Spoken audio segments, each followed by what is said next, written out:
Sir gall bladder stones వల్ల వచ్చే severe symptoms ఏంటి?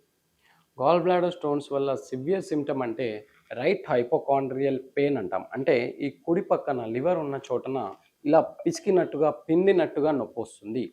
దాన్ని spasmodic type of pain, colicky pain అంటాం.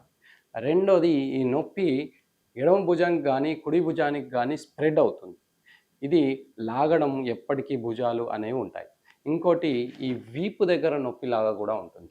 ఇంకోటి యాసిడిటీ, తేన్పులు, బ్లోటింగ్ లాగా అవ్వడము, లేదా నొప్పి కంటిన్యూస్గా ఒక 30 మినిట్స్ 40 మినిట్స్ ఉండడము, తిన్న తర్వాత నొప్పి ఎక్కువగా అవ్వడం, ఇవన్నీ కూడా సివియర్ సిమ్టమ్స్.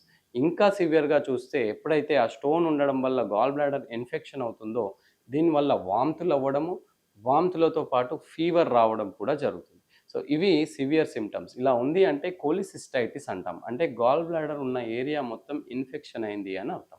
సో దీనికి ఫస్ట్ మందులతో ఇన్ఫెక్షన్ తగ్గించుకొని సర్జరీ చేసుకోవాలి. సో గాల్ బ్లాడర్ స్టోన్స్ని ఎప్పుడు కూడా నెగ్లెక్ట్ చేయకూడదు. Thank you.